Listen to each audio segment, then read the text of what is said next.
Hello everybody. It is another kind of cloudy, somewhat chilly spring day here in Wisconsin, and so I thought it'd be a great day to cook up some chicken broth or stock. And I'm actually gonna can it, and that's pressure canning, but you could freeze it too. If you don't have a canner and you don't want to can it, you can just go ahead and let it cool down and put it in the freezer if that works better for you. I'm not making a big batch this go around. One, because I just don't need to. I don't cook as many big meals as I used to, as when Paul and the kids were still here and everything. But also because I don't have a lot of storage space for a lot of jars. And I have canned other stuff, so I gotta kind of, limit it. But I'll put all the ingredients and measurements, of course, down in the description box. But just know if you want to make a bigger batch, you're just going to increase it. So here in my pot, to start off with, I have 2 full chicken breast halves. Bone on, skin on, although I did take the skin off of one of them. And then I have 2 more chicken breasts just with the bone and a real little bit of meat. See, I baked all of them, and then we didn't end up using the other 2 that still had the meat on them. And a lot of times I like using baked chicken. I just feel like when I'm making the stock, it gives it a little bit more rich color and a little bit deeper flavor, but you don't have to. You can go ahead and you use, fresh or, frozen that you defrosted or whatever and put it right in the water. So I have my chicken and chicken bones. I put in around 3 quarts of water. Probably 1.5 cups of carrots. I can't say how much celery because I didn't have a lot of celery, so I put a couple handfuls in there of dehydrated celery. And then I took 1 large onion, chopped that real big, put that in there, and then I have 3 cloves of garlic and a few shakes of pepper. I didn't put any salt, and I didn't really put any spices. I try not to spice my chicken broth because I use it mostly for recipes, and so you just never know what recipe you're going to use, and you may not want that spice in there.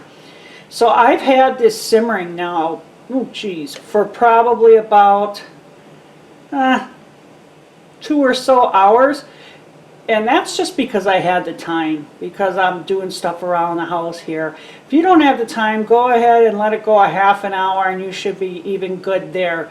Just know that the longer you cook it, the more leaches out of those the bones.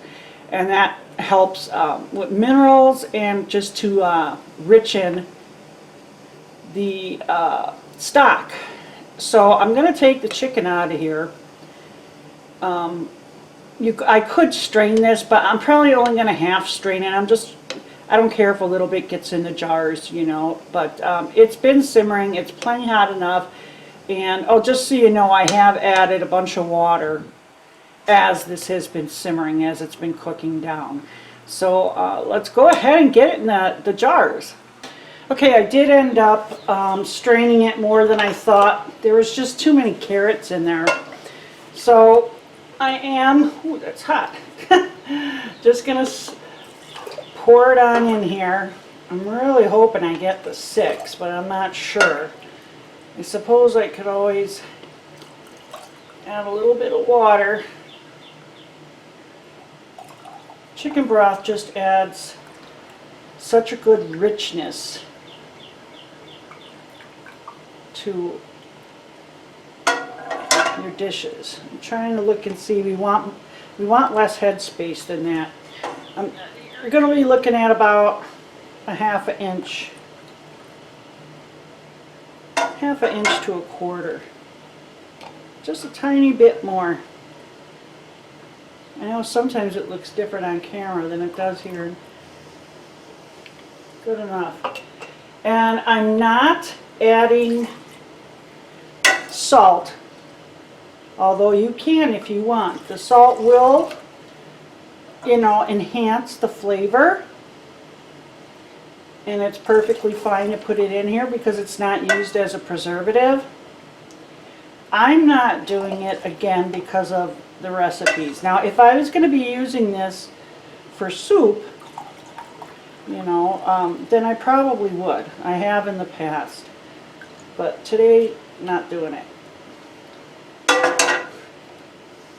That needs a little more too.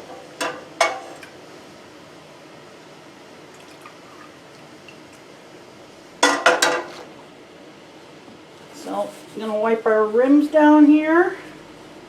Oh, it smells so good, you guys. Remarkably, it almost smells like Thanksgiving. Like I cooked turkey instead. Get those on there. And make sure to periodically check your rings. The one time when I didn't have a jar seal, it was because of the ring. I hadn't noticed.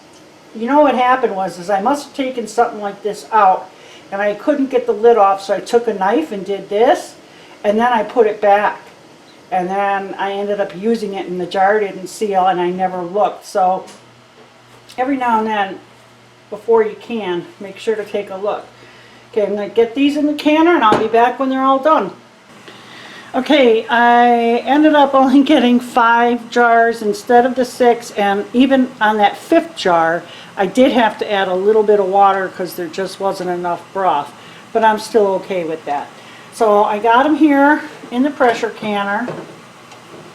I'm going to get the lid on and then start working on building up the pressure. For pints, you're going to process this at 10 pounds for 20 minutes. And if you have quarts, you're going to do 25 minutes. Okay, everyone, they're done and out of the canner. Don't they look great, that color? You know, and I get, I guess, happy. I'm not sure the word I want to use, but, you know, I got some terrific stock from leftover chicken and stuff I already had here, when each one of those jars would have cost me like, I don't know, $1.50 at the store for an inferior product, and they only do like 15 ounces. Some of them are down to 14 and a half now.